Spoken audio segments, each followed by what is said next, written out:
साईं राम दोस्तों, शिरडी वाले साईंनाथ के चरणों में कोटि कोटि प्रणाम। आप सबका दिल से स्वागत है इस दिव्य कथा में, जहां हम सुनेंगे उस परम करुणामयी बाबा की अमर लीलाएं। जो सच्चे मन से एक बार भी पुकारे, उस पर बाबा की कृपा बरसती है। आज साईं बाबा के आशीर्वाद से आप तक पहुंचे हैं कुछ ऐसे अनुभव जो आपके हृदय को भाव विभोर कर देंगे। आइए हाथ जोड़ें और कहें, साईं राम, साईं राम, साईं राम, क्योंकि जहां साईं का नाम है, वहां चमत्कार अपने आप है। तात्या और साईं बाबा की अमर भक्ति कथा। भाग 1, माँ के आंसू और बाबा का वचन। शिरडी की गलियों में एक बालक था, तात्या कुट्टी नाम का, जो बचपन से ही शरारती मगर मासूम था।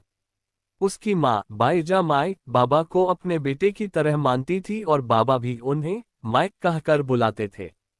बाईजा माई बाबा को रोज भोजन कराती थी, उनके चरण दबाती थी और तात्या भी बाबा के पास बैठकर मस्ती करता, बातें करता और बाबा की सेवा में लगा रहता। एक दिन बाईजा माई ने बाबा से कहा, बाबा, तात्या मेरा इकलौता बेटा है, इसके बिना मैं जीवित नहीं रह पाऊंगी। मेरी बस एक ही प्रार्थना है, मेरे मरने से पहले इसे कुछ न हो। बाबा मुस्कुराए, उनकी आंखों में करुणा थी। उन्होंने माई की ओर देखा और कहा, माई, तात्या को कुछ नहीं होगा।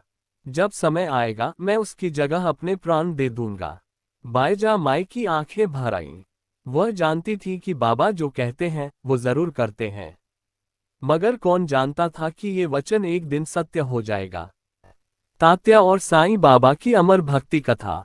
भाग 2, मौत का बुलावा और बाबा का बलिदान। समय बीतता गया, तात्या अब जवान हो चुका था, मगर उसका बाबा के प्रति प्रेम बचपन जैसा ही था।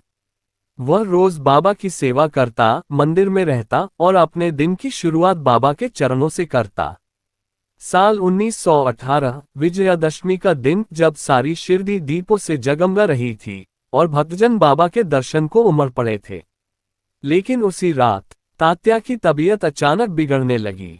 वह बिस्तर से उठ नहीं पा रहा था, सांसें तेज हो रही थीं। बाईजा माई रोती हुई बाबा के पास भागी।